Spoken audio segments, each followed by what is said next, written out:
दक्षिण पूर्वी मानसून बताए थे।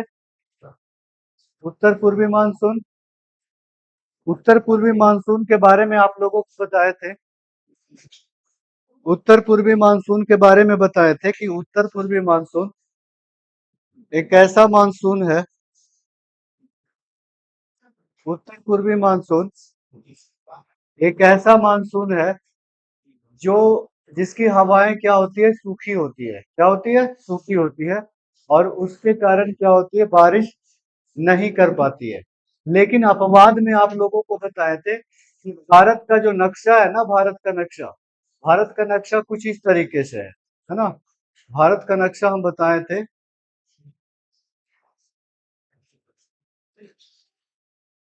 भारत का नक्शा बताए थे आप लोगों को कि इस तरीके से होने के कारण जब उत्तर पूर्वी मानसून इस तरह से आती है तो बंगाल की खाड़ी से नमी उठाती है और केरल के, ये आपका तमिलनाडु के कोरोमंडल तट पर बहुत ज्यादा मात्रा में बारिश करती है। कौन सी दिन रहता है ये? ठंडी का मौसम। कौन सा? ठंडी का मौसम। ये सारी चीजें बता चुके थे, है ना, ठंडी का मौसम। चलिए नेक्स्ट लिखिएगा आप लोग। उत्तर पूर्वी मानसून बता चुके थे ना। एक चीज आप लोगों को यहाँ पे ध्यान देना है, एक चीज, और वो है आप लोगों का ये। पहले यहाँ पे आप लोगों को देखना है, कुछ चीजें हम बताने वाले हैं। ये फेरल का नियम आप लोगों को याद रखनी है। फेरल का नियम पूछा जाता है कि फेरल का नियम का संबंध किससे है? तो मौसम से है, हवा से है। किससे संबंधित है? हवा से संबंधित है। फेरल का नियम समझने के लिए सबसे पहले चीज, इसे, ये जो है ना आपका सर्कल, ये एक प्रकार का ग्लोब है। क्या है? ग्लोब है। यहाँ पे ये बीच वाला कौन सी रेखा है? विषुवत रेखा है। ऊपर ये कौन सी रेखा है? कर्क रेखा 23.5 डिग्री नॉर्थ। और नीचे मकर रेखा 23.5 डिग्री साउथ है। अगर यहाँ पे हम बात करें सूर्य की किरणें, ये जो विषुवत रेखा और कर्क रेखा और मकर रेखा के बीच में ही घूमते रहती है। कभी कर्क रेखा पे चमकती है, कभी कर्क रेखा पे लंबवत चमकती है, तो कभी मकर रेखा पे चमकती है, कभी विषुवत रेखा पे चमकती है। ठीक है। अब सूर्य की किरणें जब यहाँ पे लंबवत ऐसे चलते रहती है तो कर्क रेखा पर, ये जो कर्क रेखा है, कर्क रेखा पर जिस दिन सूर्य की किरणें लंबवत चमकती है वो है 21 जून। कौन सा जून? 21 जून को सूर्य की रेखा कर्क रेखा पर लंबवत चमकती है। विषुवत रेखा पर लंबवत कब चमकती है? 22 मार्च और 21 मार्च के अंतराल में। कभी कभी अप्रोक्स 21 मार्च देगा, कभी कभी 22 मार्च। और ये याद रखना है, यहाँ पे मकर रेखा पे कब चमकती है? 22 दिसंबर को। अब सूर्य की किरणें होती क्या है, सूर्य की किरणें यहाँ पे गई, फिर यहाँ पे आई, फिर यहाँ पे आई, तो बीच में देख पा रहे होंगे कि बीच में 2 बार पहुंचती है। विषुवत रेखा पर कितना बार? 2 बार। तब याद रखना है आप लोगों को ऐसे कि यहाँ पे तो 21 जून है ही है, ये 22 मार्च, मान लीजिए कि ये 22 दिसंबर को सूर्य की रेखा यहाँ पे है। 22 तारीख को, कितने तारीख को? 22 तारीख को सूर्य की रेखा यहाँ पे है, सूर्य की किरणें विश्व मकर रेखा पर चमक रही है। 22 दिसंबर के बाद जनवरी, फरवरी, मार्च में 22 मार्च को यहाँ पे आ गई। फिर 22 मार्च से, मार्च के बाद आपका जून महीने में आ गई, कहाँ पे? कर्क रेखा पर। अब कर्क रेखा से फिर जब वहां से लौटती है तो यहाँ पे आ जाती है 23 सितंबर को। कितने तारीख को? 23 सितंबर को, याद रखना है। उसके बाद फिर आ जाती है 22 दिसंबर को, कहाँ? मकर रेखा पर। यानी कि सूर्य की किरणें पूछा जाएगा कर्क रेखा पे कितनी बार चमकती है खड़ी, तो एक बार, 21 जून को। विषुवत रेखा पे 2 दिन ऐसा होता है, क्योंकि एक जाते समय और एक आते समय। याद रखना यहाँ पे 22 मार्च और 23 सितंबर, 22 मार्च और 23 सितंबर, ठीक है। और ये आपका 22 दिसंबर को का मकर रेखा पर है। कोई दिक्कत है यहाँ पे? नहीं। अब यहाँ पे होती क्या है ना कि हम आप लोगों को बताएं कि ये जो मौसम है ना, ये जो क्षेत्र है ना, इसको बोलते हैं उष्ण कटिबंधीय क्षेत्र। कैसा क्षेत्र बोला जाता है? उष्ण कटिबंधीय, उष्ण कटिबंधीय क्षेत्र बोलते हैं, उष्ण कटिबंधीय क्षेत्र। और ये क्षेत्र जो होता है ना काफी गर्म होता है। क्या होता है? काफी गर्म होता है। अब जब यहाँ पे गर्म होगा तो ये जो होगा ना, यहाँ की हवाएं जो होगी वो ऊपर की ओर जाएगी। अब ऊपर की ओर जाएगी तो यहाँ पे कर्क रेखा से और मकर रेखा से दोनों तरफ से हवाएं क्या होगी कि बीच में जाएगी, क्योंकि बीच में ज्यादा गर्म, क्यों? क्योंकि सूर्य की रेखा यहाँ पे दो बार लंबवत चमकती है नहीं, तो यहाँ पे जाएगी। तो इसमें फेरल का नियम ये कहता है कि जब मकर रेखा से हवाएं विषुवत रेखा की ओर और कर्क रेखा से हवाएं विषुवत रेखा की ओर आती है, ध्यान से सुनिएगा, तो मकर रेखा की हवाएं अपनी दाहिनी ओर, अपनी बाईं ओर, देखिए ये हवाएं यहां से जा रही है तो बोलना चाहिए ना कि सर यहाँ पे तो ऐसे जाना चाहिए ना, लेकिन ये हवाएं थोड़ी सी इस ओर मुड़ जाती है, तो हमें जाना है इधर, तो हम थोड़ा सा इधर मुड़ गए, तो अपनी किस ओर मुड़ गए? बाईं ओर। यहाँ पे बड़ा कंफ्यूजन होता है, ऐसा नहीं रखना है कि सर ये दाईं ओर, इसको इधर जाना चाहिए तो इधर मुड़ रही है, तो दाईं ओर मुड़ रही है, नहीं, नहीं बाईं ओर। मकर रेखा की हवाएं अपनी बाईं ओर और कर्क रेखा की हवाएं अपनी दाईं ओर मुड़ जाती है। और ये जो हवाएं होती ना, इसी को व्यापारिक पवनें कहा जाता है, व्यापारिक हवाएं कहा जाता है। आया समझ में? तो इस हवा के बारे में ये चीजें यहाँ पे पॉइंट्स आप लोगों को याद रखनी है। अगर हम लोग देखें इसके नेक्स्ट देखें तो आप लोग यहाँ पे देख पाएंगे, देखिएगा फेरल का नियम वही है, यहाँ पे क्या लिखेंगे? 23 सितंबर। क्या करेंगे यहाँ पर? 23 23 सितंबर। देखिए 23 सितंबर लिखा हुआ है। देखिएगा मकर रेखा की हवाएं यानी कि नीचे वाले मकर रेखा की हवाएं अपनी किस ओर? बाईं ओर, एवं कर्क रेखा की हवाएं अपनी दाईं ओर जाती है, विषुवत रेखा की ओर प्रवाहित होती है। इन हवाओं को व्यापारिक पवनें कहा जाता है, इसी को व्यापारिक पवनें कहते हैं। व्यापारिक पवन का संबंध फेरल के नियम से है और फेरल का नियम का पालन करता है व्यापारिक पवनें। याद रहेगा? ठीक है। उत्तर एवं दक्षिण गोलार्ध से हवाएं विषुवत रेखा की ओर जाने के बाद गर्म होकर ऊपर की ओर उठ जाती है, जिसके द्वारा बना क्षेत्र ITCZ कहलाता है। ITCZ का हम लोग जानेंगे कि ITCZ होता क्या है। ITCZ inter tropical conversion zone, इसको इसका हिंदी होता है अंतर अंतर उष्ण कटिबंधीय अभिसरण क्षेत्र। अंतर उष्णकटिबंधीय अभिसरण क्षेत्र। याद रखना है, उत्तरी गोलार्ध किसे बोलेंगे? इक्वेटर यानी विषुवत रेखा से ऊपर वाला एरिया को, इसको ये पूरा एरिया को बोला जाएगा उत्तरी गोलार्ध। इसको क्या बोलते हैं? दक्षिणी गोलार्ध। तो गर्म होकर जब हवाएं ऊपर जाती है तो वही उसके बाद कर रहा है कि गर्म होकर हवाएं जब ऊपर की ओर जाती है तो बीच में ITCZ का मान बनता है। कैसा मान बनता है? ITCZ का मान बनता है। देखिएगा इंटर ट्रॉपिकल कन्वर्सन जोन, याद रखेंगे ITCZ का मान, इंटर ट्रॉपिकल कन्वर्सन जोन। अब देखिए हवाएं जब इधर से भी जा रही है इधर से भी आ रही है तो ये हवाएं हाई हाई प्रेशर के कारण ऊपर की ओर जाती है। कहाँ जाती है?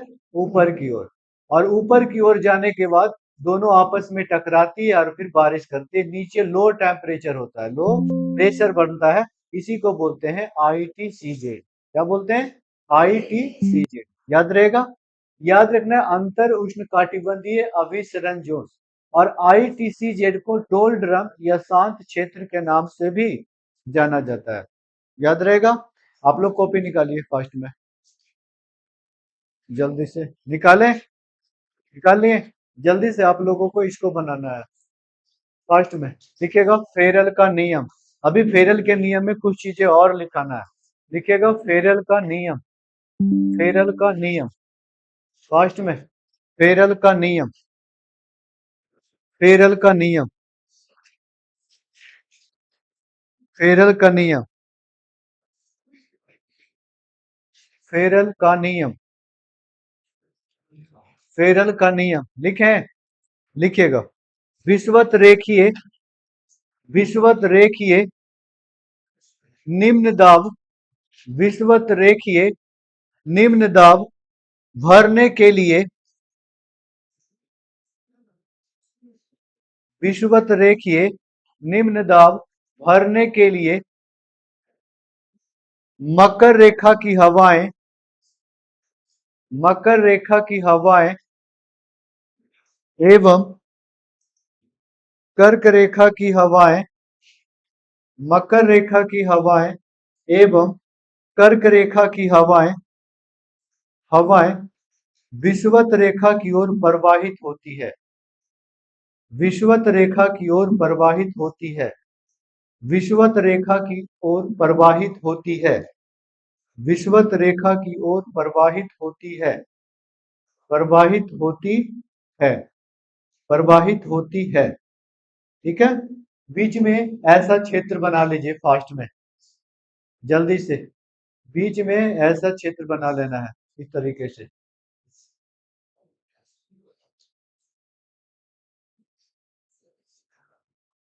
जल्दी से यहाँ पे 22 मार्च और क्या लिखना है, 23 सितंबर। जल्दी से 22 मार्च और 23 सितंबर। हाँ, ये जो पूरा क्षेत्र है क्या कहलाएगा, ये उष्ण कटिबंधीय, इसको क्या बोलेंगे, उष्ण कटिबंधीय क्षेत्र, है ना, उष्ण कटिबंधीय क्षेत्र, उष्ण कटिबंधीय क्षेत्र, उष्ण कटिबंधीय क्षेत्र। जल्दी से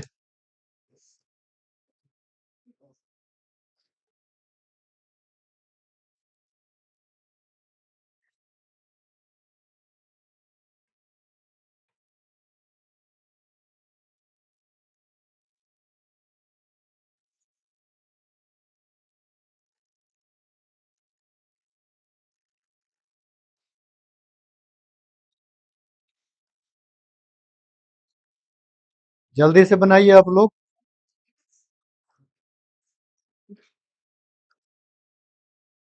बन गया।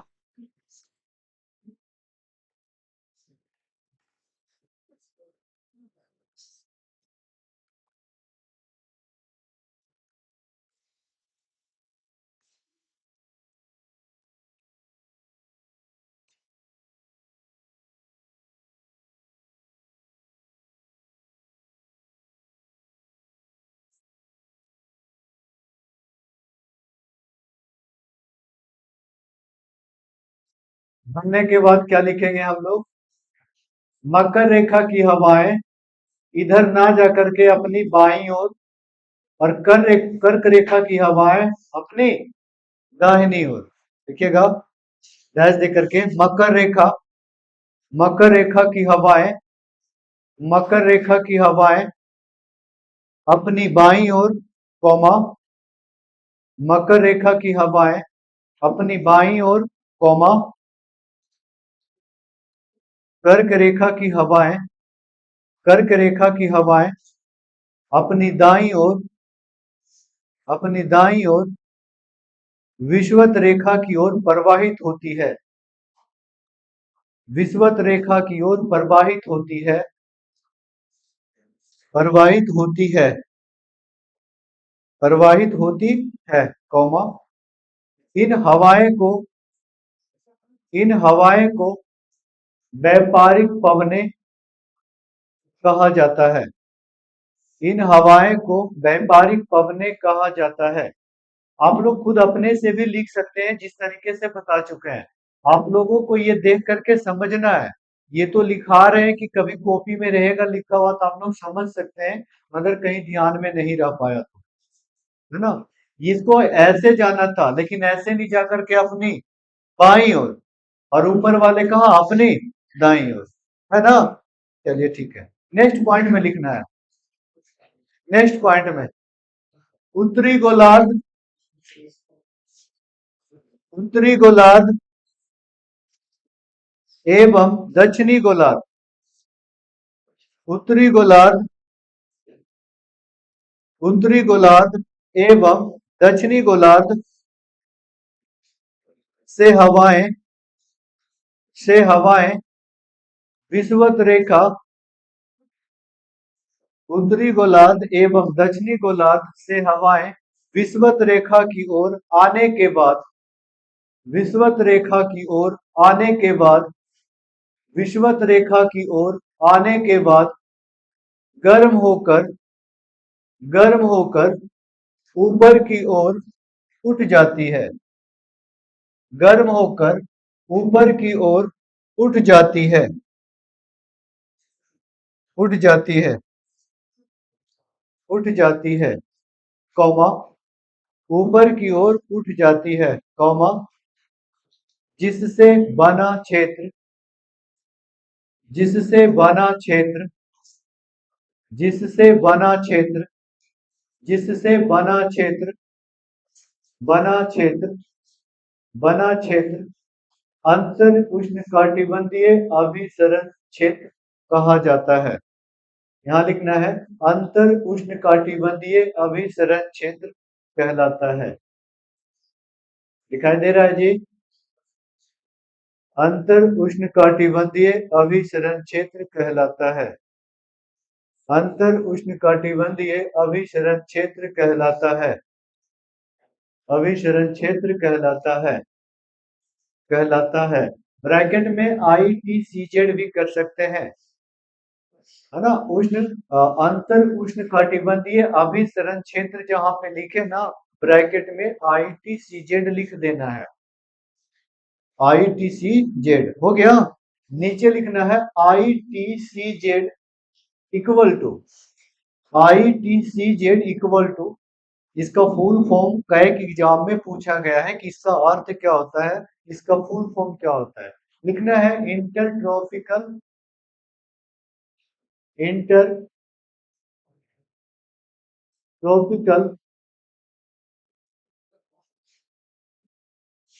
Conversion zone. Intertropical conversion zone.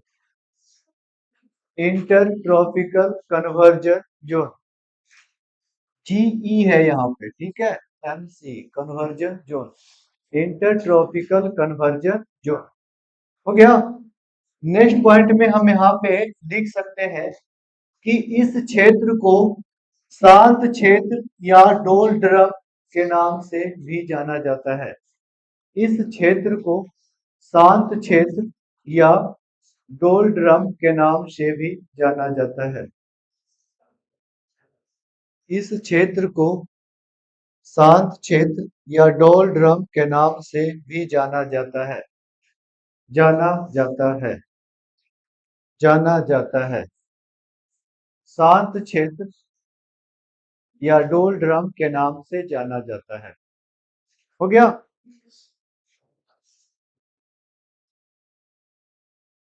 इस क्षेत्र को शांत क्षेत्र या डोलड्रम के नाम से जाना जाता है। क्लियर है यहां तक? देखिएगा आप लोग।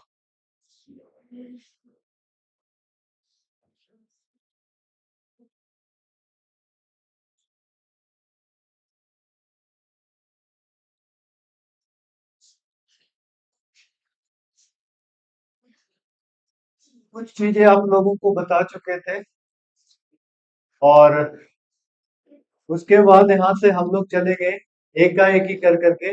सबसे पहले हम लोग पढ़ेंगे अरब सागर की शाखा के द्वारा जो मानसून आता है, उसके बाद बे ऑफ बंगाल के द्वारा जो मानसून और चक्रवात के द्वारा, ठीक है। थोड़ा सी चीजें जो बता चुके हैं उसको रिवीजन कराते हैं, आप लोग सिर्फ बोलिएगा। हम लोग क्या पढ़े कि सर एक इधर से आती है हवाएं जिसे हम लोग बोलते हैं पश्चिमी घाट। क्या पश्चिमी घाट के बारे में आप लोगों को बताए थे कि मेडिटेरियन जो सी है ना, भूमध्य जो सागर है, भूमध्य सागर से हवाएं उठती है और वो पश्चिम से पूरब की ओर बहते हुए आती है और हम लोग का हिमालय से टकराती है और कुछ भाग चाइना की तरफ यानी उत्तर की ओर चली जाती है और कुछ भाग जो भारत की ओर आती है, उन हवाओं को पश्चिमी विक्षोभ या जेट स्ट्रीम के नाम से जाना जाता है। बताए थे। इसके कारण इसके कारण जम्मू कश्मीर और लद्दाख और हिमाचल प्रदेश में हिम के रूप में वर्षा होती है, यानी कि बर्फ के रूप में वर्षा होती है।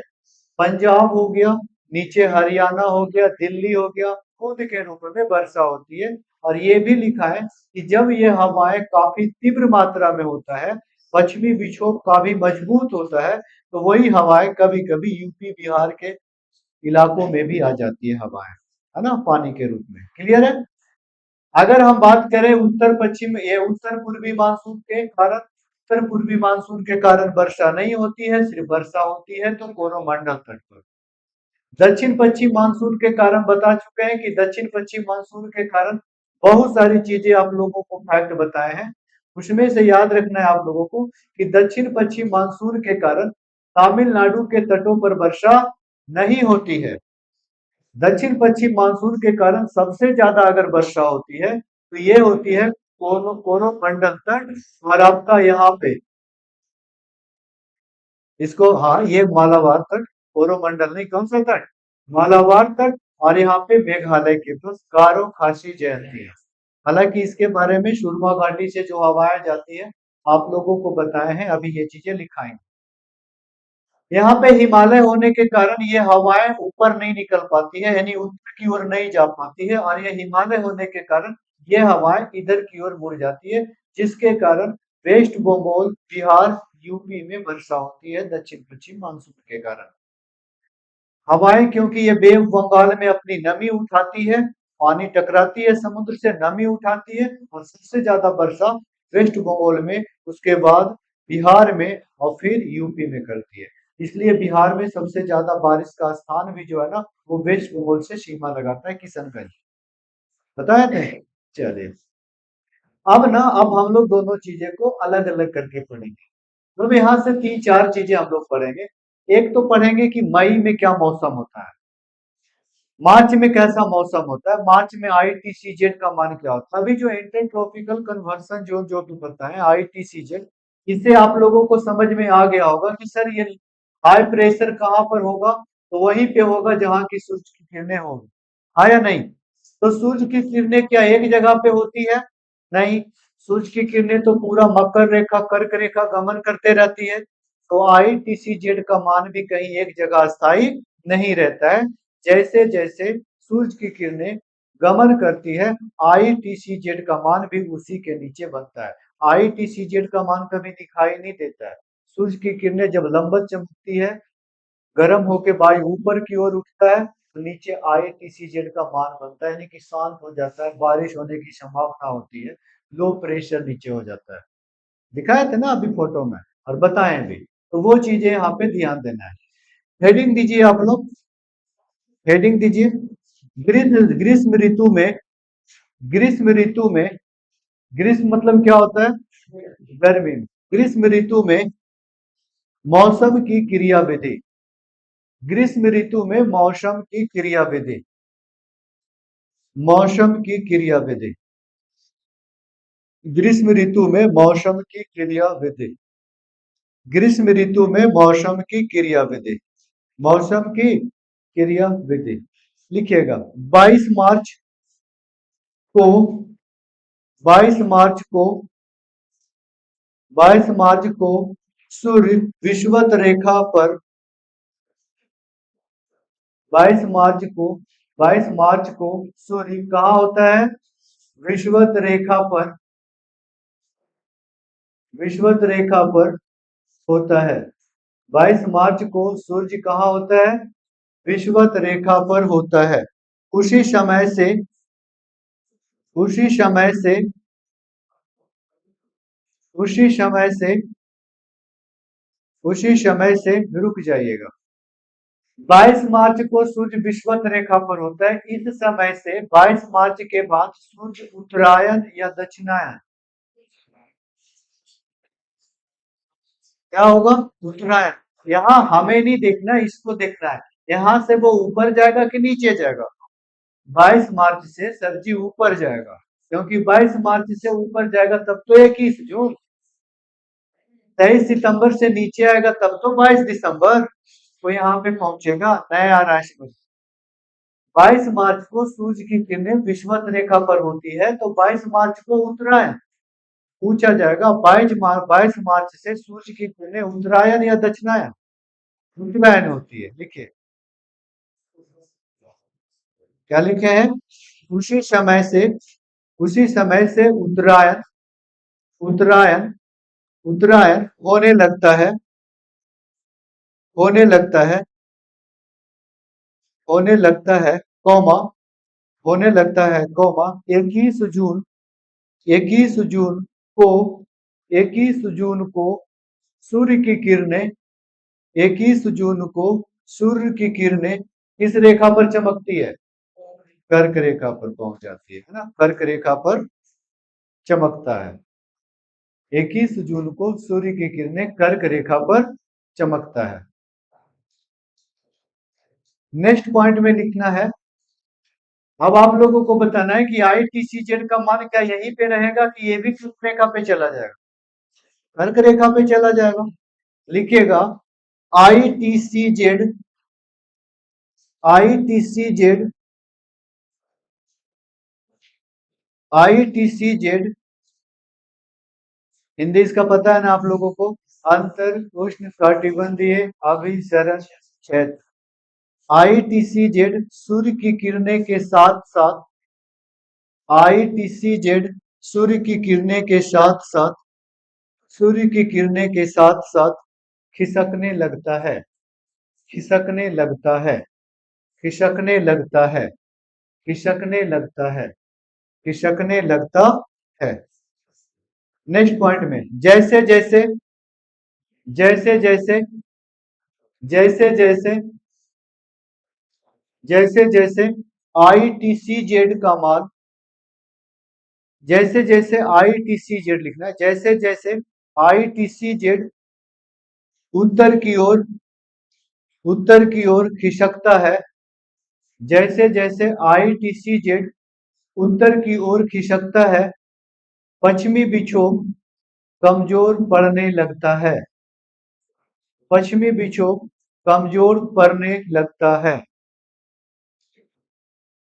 है पूर्ण विराम आधा लाइन से लिखना है। अतः पश्चिमी विक्षोभ कमजोर पड़ने लगता है पश्चिमी विक्षोभ कमजोर पड़ने लगता है।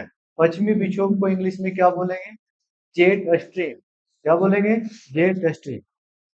आधा लाइन से लिखना है अतः अतः अतः एक समय ऐसा होता है अतः एक समय ऐसा होता है कि पश्चिमी विक्षोभ हिमालय के उत्तर प्रवाहित होने लगता है पश्चिमी विक्षोभ हिमालय के उत्तर प्रवाहित होने लगता है पश्चिमी विक्षोभ हिमालय के उत्तर प्रवाहित होने लगता है पश्चिमी विक्षोभ हिमालय के उत्तर प्रवाहित होने लगता है प्रवाहित होने लगता है प्रवाहित होने लगता है प्रवाहित होने लगता है। यहाँ पे ना आप लोगों को याद नहीं करना, ये सारी चीजें सिर्फ एक बार समझ लेना है। जो चीजें हम लिखाते हैं इसको घर पे पढ़ के सिर्फ समझना है। करना क्या है, देखिए यहाँ पे देखिए क्या कर रहा है। कह रहा है कि सूर्य की किरणें यहाँ पे 22 मार्च को चमकती है और ये जब उत्तरायण होते हुए 21 जून को कर्क रेखा पर पहुंच जाती है। तो जब सूर्य की किरणें कर्क रेखा पर जाती है 21 जून को, तो इसके अंतराल जब सूर्य की किरणें जाती है तो ITCZ का मान भी धीरे धीरे खिसकते रहता है। आया समझ में? दूसरी चीजें हम यहाँ पर बताएं, दूसरी चीजें आप लोगों को बताएं कि अगर सूर्य की किरणें ऊपर जा रही है तो पश्चिमी विक्षोभ, मान लीजिए कि यही तो इंडिया है, यहाँ पे नया आ रहा है समझ में? भारत जो है कर्क रेखा भारत के बीचों बीच में है ना, ये भारत है और यहाँ पे है हिमालय और यहाँ से भूमध्य सागर से आ रही है पश्चिमी विक्षोभ। हाँ या नहीं? तो पश्चिमी विक्षोभ टकरा करके कुछ भारत के एरिया में आता है और कुछ इधर चली जाती है। हाँ या नहीं? तो जैसे जैसे सूर्य की किरणें ऊपर की ओर जाती है यानी कि कर्क रेखा की ओर जाती है, पश्चिमी विक्षोभ कमजोर होने लगता है और एक समय आता है कि सारी हवाएं मुड़ करके उत्तर की ओर प्रवाहित होने लगती है। यही चीजें तो अभी बताएं आप लोगों को। अगर आप लोगों से पूछा जाए कि जिस समय कर्क रेखा पर सूर्य की किरणें चमकती है, क्या उस समय पश्चिमी विक्षोभ भारत में बहती है? तो नहीं बहती है। सूर्य की किरणें जब नीचे होगी तब पश्चिमी विक्षोभ का प्रभाव रहेगा भारत में। सूर्य की किरणें जब ऊपर जाएगी पश्चिमी विक्षोभ का प्रभाव नहीं रहेगा। क्लियर है? अब मार्च के महीने में होता क्या ना, मार्च के महीने में जो बारिश होती है, अच्छा ये पश्चिमी विक्षोभ के कारण जो राजस्थान के एरिया में बारिश होती है उसको हम लोग क्या पढ़े थे? मावट। क्या पढ़े थे? मावट। ये क्वेश्चन पूछा गया है कि मावट पश्चिमी विक्षोभ कभी पूछ लेगा, कभी पूछेगा राजस्थान में पश्चिमी विक्षोभ के कारण जो बारिश होती है उसे राजस्थान के लोग क्या कहते हैं?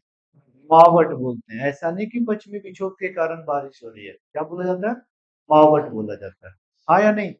चलिए, ग्रीष्म ऋतु में जून में वैसा कुछ खास नहीं है। जून में बस ये याद रखना है, लिखिएगा जून, पहले मार्च लिखिए।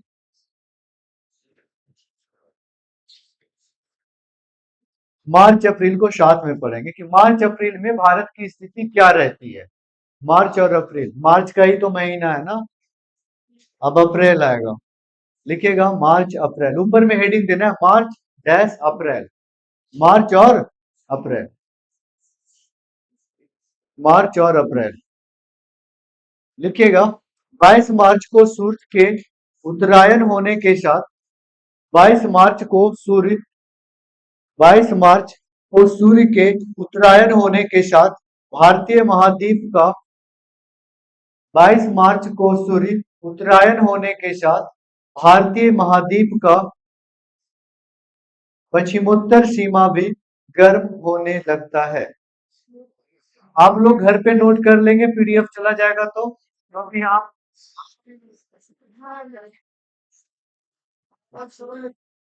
देख लीजिए।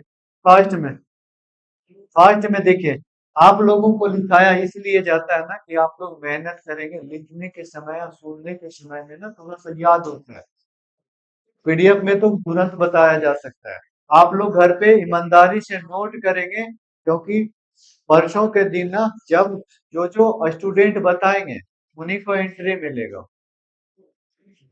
इसी के बारे में कि हाँ क्या पढ़े, मार्च में अप्रैल में क्या स्थिति होती है भारत, ठीक ना? चलिए अब देखिए यहाँ पे समझिए, इसमें बहुत सारा फैक्ट है, क्वेश्चंस कम है लेकिन इसमें फैक्ट ज्यादा है। आप लोग ध्यान से पहले देख लीजिए।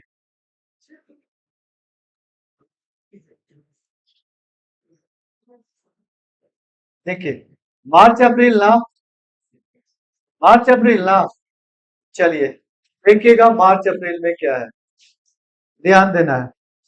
22 मार्च को सूर्य के उत्तरायण होने के साथ साथ, 22 मार्च को जानते हैं कि सूर्य क्या होती है, 22 मार्च को यहाँ पे रहती है ना, तो उत्तरायण मतलब जब ऊपर की ओर जाती है, भारत अपना यहाँ पे है, तो जैसे ही ये ऊपर जाता है तो ये पश्चिम का एरिया धीरे धीरे गर्म होना चालू होता है, पश्चिमोत्तर सीमा भी गर्म होने लगता है, निम्न दाब का केंद्र बन जाता है। निम्न दाब मतलब लो प्रेशर, वही वाला लो प्रेशर बताया है ना, बिल्कुल। ऊपर गर्म हवाएं जाएगी तो नीचे क्या बनेगा? Low pressure. निम्न दाब को भरने के लिए उत्तर भारत में धूल भारी आंधियां चलती है, नमी न होने के कारण वर्षा नहीं होती है। आप लोग देखते होंगे मार्च अप्रैल में काफी अंदर चलेगा बिहार यूपी में, तो आप लोग कह सकते हैं ना कि सर जब हवा इतना चल ही रही है तो बारिश क्यों नहीं होती है? क्योंकि वो सूखा हवाएं होती है। क्या होती है? मार्च से अप्रैल तक ऐसी घटनाएं जारी रहती, मार्च अप्रैल में यही होता है। सूर्य की किरणें 21 जून लगेगा, 21 जून को पहुंचती है कर्क रेखा पर।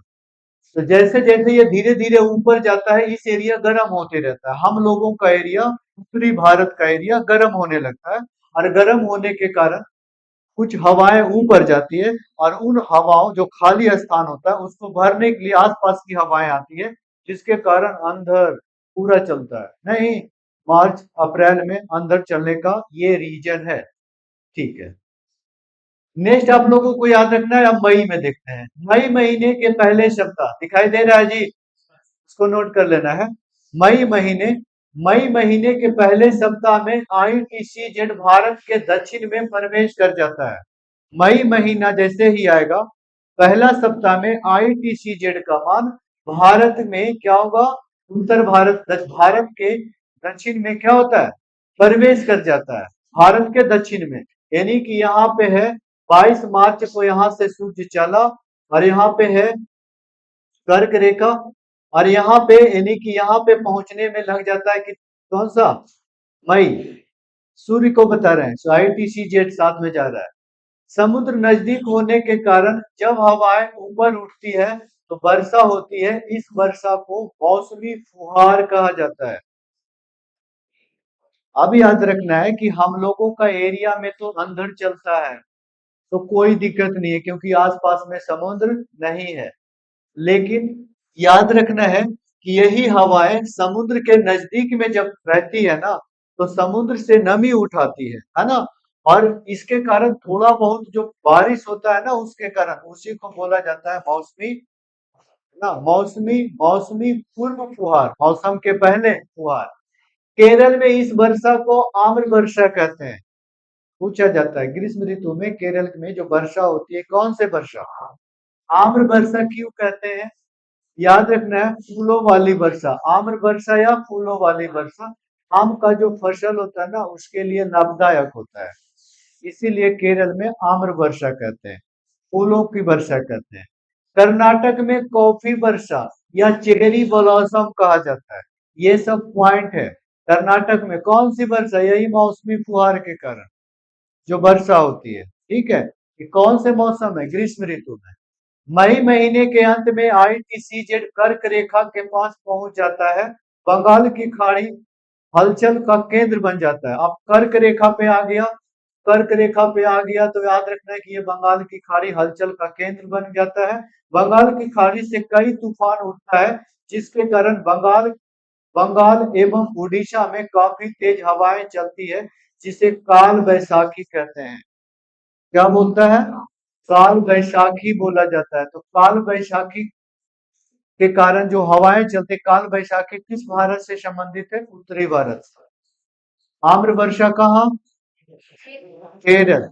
आम्र वर्षा कहाँ, कॉफी वर्षा कहाँ, कर्नाटक। फूलों वाली वर्षा कहाँ, केरल। चेरी ब्लॉसम कहाँ, कर्नाटक। चलिए, उसके बाद आ जाता है महीना जून। ये सारी घटना होते रहती है। अब जून आया, अब जून में महीना में क्या होगा, सूर्य की किरणें, सूर्य की लंबवत किरणें कर्क रेखा पर 21 जून को पहुंचती है, लेकिन ITCZ 1 जून को ही पश्चिमोत्तर सीमा ग्रहण कर लेता है।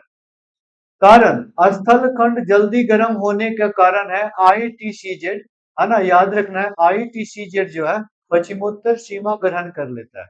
ITCZ निम्न दाब केंद्र के पास पहुंचते ही अधिक शक्तिशाली बन जाता है और वह हिंद महासागर की हवाओं को अपनी ओर खींचता है, जिसे दक्षिण पश्चिम मानसून कहते हैं।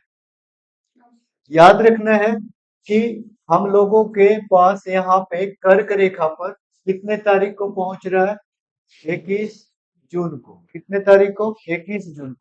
लेकिन हिमालय वगैरह ये सारी स्थिति होने के कारण ITCZ का मान 21 जून को ही पहुंच जाता है। कब पहुंच जाता है, 1 जून को ही। जहां लो प्रेशर बनता है, ज्यादा गर्मी आती है, 1 जून को ही पहुंच जाता है। कारण इसका क्या है, स्थल खंड जल्द गर्म हो जाता है। आगे स्थल खंड तो ही है, जल्द गर्म हो जाता है, इसीलिए ITCZ पश्चिमोत्तर सीमा, पश्चिमोत्तर सीमा मतलब याद रखना है राजस्थान वाला एरिया, गुजरात और ये राजस्थान वाला एरिया में, ठीक है। कौन सा एरिया में, राजस्थान वाला एरिया में। कौन सा एरिया में, राजस्थान वाला एरिया में पहुंच जाता है।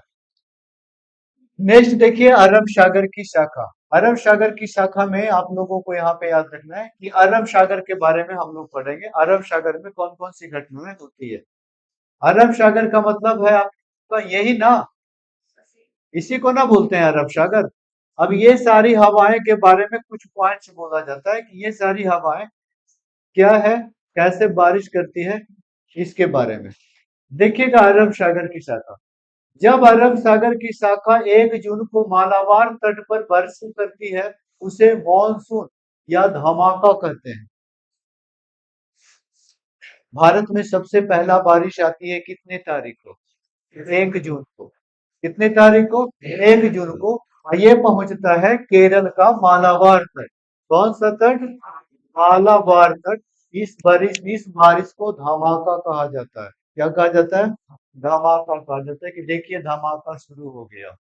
भारत में वर्षा का नियंत्रण पहाड़ियों द्वारा होता है। हम तो पहले भी बताए आप लोगों को कि पहाड़ी द्वारा नियंत्रण होता है। पहाड़ी रहेगा तो वर्षा होगा, पहाड़ी नहीं रहेगा तो वर्षा नहीं होगा। जहां पहाड़ियां पाई जाती है वहां वर्षा अधिक होती है।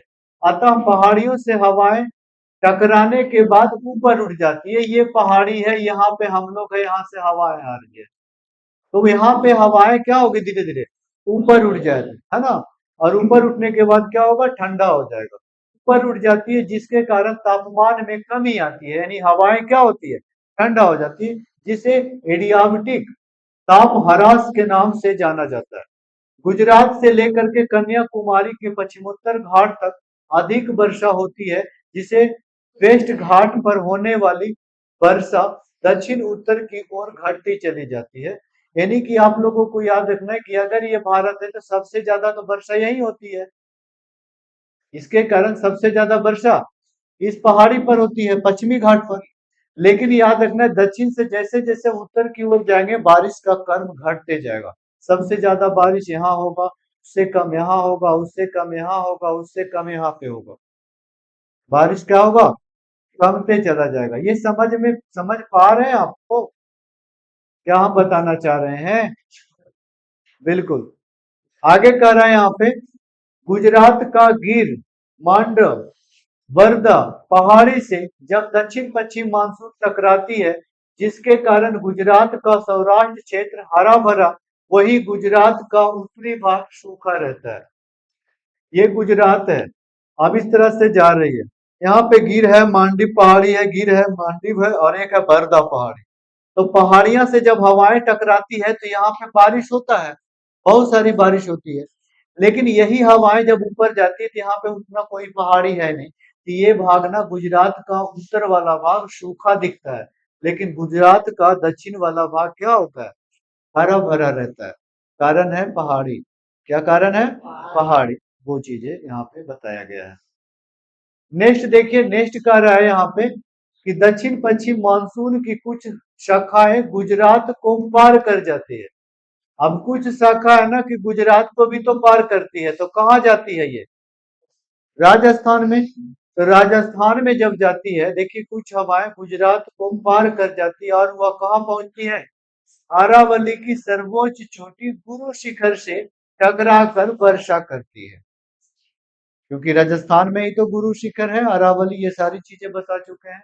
नोट में क्या कर रहा है, अरावली हिल्स का दिशा दक्षिण पश्चिम मानसून की दिशा के समानांतर है। अरावली की पहाड़ियां भी ऐसे और दक्षिण पश्चिम मानसून का भी दिशा ऐसे, इसलिए बारिश होगा कभी नहीं होगा। सिर्फ पहाड़ी की जो गुरु शिखर है ना, इससे टकरा करके कुछ वर्षा होती है, उसके बाद नहीं होती है। समानांतर है, इसी कारण से संपूर्ण अरावली पर बारिश वर्षा नहीं होती है, नहीं हो पाती है, जिसके कारण राजस्थान क्या है, सूखा है। राजस्थान क्या है, सूखाग्रस्त है। याद रखना है, क्लियर है। यानी कि हम लोग यहाँ पे अरब सागर की शाखा में पढ़े कि अरब सागर की शाखा के अंतर्गत सबसे ज्यादा वर्षा होती है पश्चिमी घाट पर। पश्चिमी घाट में भी सबसे ज्यादा नीचे, उसके ऊपर जाएंगे तो कम, उसके ऊपर जाएंगे तो और कम, उसके ऊपर और कम, ऐसे ऐसे होता है। लेकिन गुजरात की एरिया में कहा गया है कि मांडव, वर्धा और आपका गिर पहाड़ी से टकरा करके कुछ वर्षा करती है, जो उत्तर दक्षिणी गुजरात में हरा भरा, लेकिन ऊपर उसके गुजरात में क्या होता है, सूखा होता है। कुछ हवाएं राजस्थान में भी जाती है और गुरु शिखर से टकराने के बाद वर्षा, ये सारी चीजें हम लोग यहाँ पे देखें। दक्षिण पश्चिम मानसून नर्मदा ताप्ती भ्रंश घाटी में प्रवेश करके, अब देखिए नर्मदा जो है ना, दक्षिण पश्चिम मानसून नर्मदा नदी ताप्ती भ्रंश घाटी में प्रवेश कर संपूर्ण सतपुड़ा श्रेणी पर वर्षा कराती है। यानी सतपुड़ा श्रेणी में भी वर्षा होती है, किसके, कौन सा मानसून के कारण, दक्षिण पश्चिम मानसून के कारण। क्लियर है। अब देखते हैं बंगाल की खाड़ी शाखा, दक्षिण पश्चिम मानसून के कारण बंगाल की खाड़ी से क्या क्या चीजें कहाँ कहाँ वर्षा होती है उसके बारे में। यहाँ पे देखिए कह रहा है कि दक्षिण पश्चिम मानसून जो बंगाल की खाड़ी से प्रवेश करती है उसे दक्षिण पश्चिम मानसून कहा जाता है। बंगाल की खाड़ी का शाखा बोला जाता है। दक्षिण पश्चिम मानसून बंगाल की खाड़ी से होते हुए मेघालय के शिलोंग पठार की 3 पहाड़ियां गारो, खासी, जयंतिया से टकराकर खूब वर्षा कराती है। खूब का मतलब 1141 सेंटीमीटर, हम लोग तो जानते हैं 1141 सेंटीमीटर वार्षिक वर्षा। पूरे विश्व में सबसे ज्यादा बारिश होता है मेघालय के खासी पहाड़ी पर। गारो, खासी, जयंतिया, बीच में खासी पहाड़ी है ना, वहीं पे बहुत ज्यादा बारिश होती है। खासी पहाड़ी पर स्थित मासिन राम एवं चेरापूंजी, कुछ दिन पहले ना चेरापूंजी सबसे ज्यादा बारिश वाला स्थान था। वर्तमान में मासिन राम जो मेघालय, दोनों मेघालय में ही है, तो पहले ज्यादा बारिश वाला चेरापूंजी, अभी क्या है मासिन राम। विश्व की सर्वाधिक वर्षा होती है। दक्षिण पश्चिम मानसून असम के सुरमा घाटी, देखिए असम का सुरमा घाटी बताना पड़ेगा जी, बोलिए हाँ सर। क्या? No sir. सुरमा घाटी याद है? बराक नदी याद है? नेशनल वाटर पे 6 याद है? मेघना सुरमा याद है? फिर याद है तो वही सुरमा घाटी है, बीच वाला क्षेत्र। तो सुरमा घाटी में पहाड़ियां नहीं है, क्योंकि अगर हम ये पूरा बात करें इसका दक्षिण पूर्वोत्तर भारत का, तो यही है आपका, ये मान लीजिए, मानना तो पड़ेगा ही, मान लीजिए ये असम है। क्या है? असम है। और ये असम है तो यही है सुरमा घाटी। यहाँ पर देखिए गारो खासी जनतियां हैं, नहीं है। आपका मिजोरम में भी पहाड़ी है, मणिपुर में भी पहाड़ी है ना, नागालैंड में भी है मणि ना, आपका मिजोरम में भी है, यहाँ पे ना मणिपुर में, नागालैंड में, अरुणाचल प्रदेश में बहुत सारी पहाड़ियां हैं। तो बहुत सारी पहाड़ियां, डफला मेरी, अबोर, मिश्मी, लुसाई पहाड़ी, पटकई, बताए कि नहीं बताए, लैमाटोल, बराक पहाड़ी, ये सारी पहाड़ियां इधर होने के कारण बारिश होती है। लेकिन जब ये दक्षिण पश्चिम मानसून जाता है तो बारिश तो करता ही है, लेकिन ये एरिया ना खाली होता है, इसलिए ये एरिया में प्रवेश करके रफला मेरी, अबोर, मिश्मी से बहुत ज्यादा बारिश कराती है। ठीक है, वही चीजें हैं यहाँ पे देखिए। दक्षिण पश्चिम मानसून असम के सुरमा घाटी से होकर ब्रह्मपुत्रा नदी पर ब्रह्मपुत्रा नदी पार कर हिमालय का शिवालिक पहाड़ी से टकराकर अच्छी वर्षा करती है। तो शिवालिक का श्रेणी ही तो है गारो खस, नहीं, डफला मीरी, अबोर, मिश्मी, फटकई, बूब नीचे हो जाएगा, यही सब ना। गारो खासी जयंतियां क्या हिमालय का भाग है? नहीं है, दक्षिणी पठार का भाग है। नहीं बताए थे, वो याद रखना है। चलिए नीचे देखिए, यहाँ पे है दक्षिण पश्चिम मानसून की वह शाखा जो हुगली नदी के मैदान से होते हुए वेस्ट बंगाल, बिहार, यूपी, दिल्ली से होकर राजस्थान चली जाती है। अब कुछ जो है ना, कुछ जो हिमालय का ये जो पानी का कुछ भाग है ना, ऐसे होती है। देखिए कुछ तो आपका इधर चली जाती है सुरमा घाटी में, लेकिन कुछ बंगाल की खाड़ी वाला जो शाखा होती है ना, देखिए ऐसे चली जाती है। और यहीं पर तो बंगाल है, यहीं पे बिहार है, यहीं पे यूपी है, यहीं पे दिल्ली है, यहीं पे क्या है, राजस्थान है। लेकिन राजस्थान में बारिश नहीं होती, क्योंकि जब तक यहाँ से यहाँ तक पहुंचती है ना, हवाएं सूख जाती है, मतलब हर हवाएं गर्म हो जाती है। इसके कारण राजस्थान में बारिश नहीं होती है। इधर से भी नहीं होती है राजस्थान में बारिश, वो चीजें तो बताया ही है। अरब सागर से जो आती है दक्षिण पश्चिम मानसून, इसके कारण भी बारिश नहीं होती है। और बे ऑफ बंगाल से जब जाती है दक्षिण पश्चिम मानसून, तो इसके कारण भी बारिश नहीं होती है। हालांकि इधर से पहुंच जाती है हवाएं, लेकिन बारिश नहीं, जब तक गर्म हो जाती है, और वहां जाने के बाद तो और गर्म। क्या? तो ये सारी कारण है न हवाएं बारिश नहीं होने का। ठीक है, चलिए देखिएगा, राजस्थान चली जाती है, अरावली की पहाड़ियां दिल्ली में दक्षिण पश्चिम मानसून से टकराती है, लेकिन हवाएं अधिक दूरी तय करने के कारण गर्म हो जाती है, जिसके कारण वर्षा बता ही चुके हैं। तमिलनाडु का कोरोमंडल तट, आंध्र प्रदेश तट एवं उड़ीसा का तट पर जो वर्षा होती है वो दक्षिण पश्चिम मानसून के कारण नहीं, चक्रवात के कारण होती है। किसके कारण होती है? उठे चक्रवात के कारण। तो आप लोगों से कुछ क्वेश्चंस हम पूछना चाहते हैं, पूछ ले। चलिए, इसको नोट कर लेना है सारा फैक्ट्स। भारत में मानसून की शाखा जो प्रवेश करती है कितने तारीख को? 1 जून को। कहाँ वर्षा होती है? मालाबार पर। बिहार में मानसून कितने तारीख को प्रवेश करती है? 15, 10 से 15 जून, ऐसे 15 जून याद रखें। कितने तारीख को? 15 जून। विषुवत रेखा पर 2 बार लंबत चमकती है ना, सूर्य की रेखा, सूर्य की किरण। कौन कौन सा डेट है? बहुत अच्छा, 22 मार्च और 23 सितंबर। कर्क रेखा पर 21 जून को। मकर रेखा पर 22 मार्च के बाद सूर्य उत्तरायण या दक्षिणायन। पूर्वोत्तर भारत में दक्षिण पश्चिम मानसून के कारण जो डफला-मेरी अब और बिस्मी के पास में होती है, हवाएं किस दिशा से पहुंचती है? दक्षिण पश्चिम के दिशा से। कैसे होकर के? सुरमा घाटी, ना, बंगाल की खाड़ी से फिर सुरमा घाट, वो एरिया से होकर के जाती है और खूब वर्षा कराती है।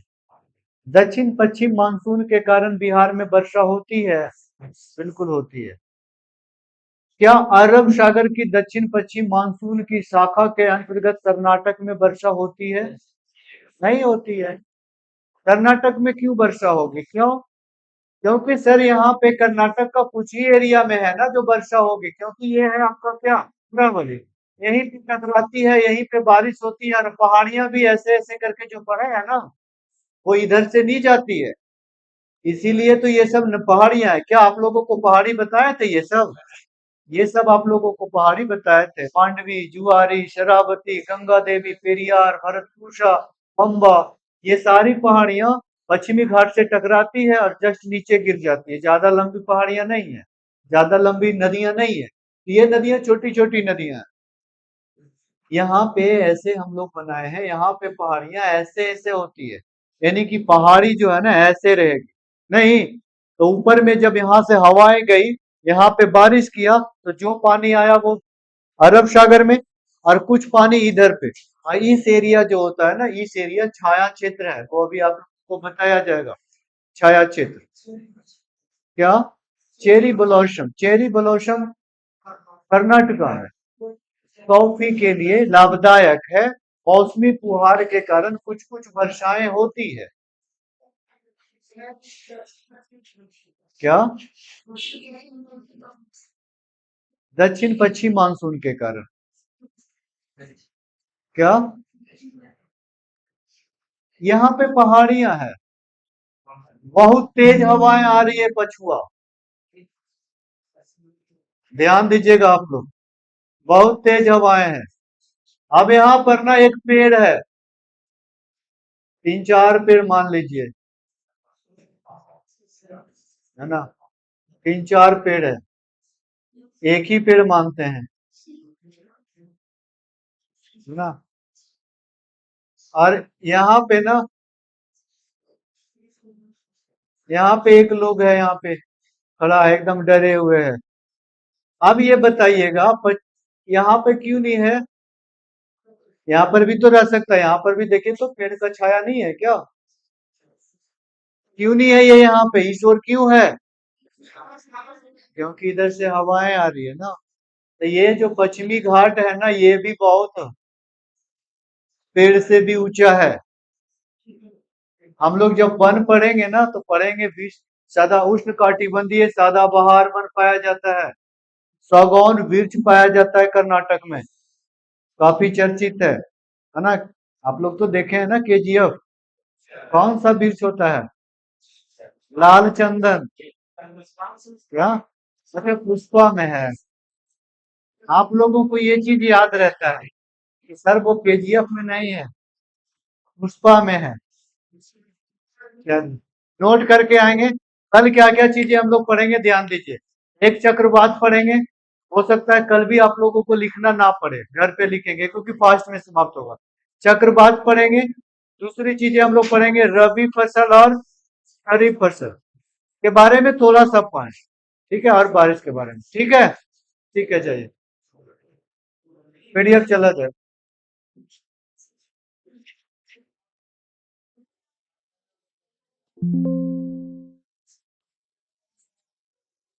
बंद कर दीजिए।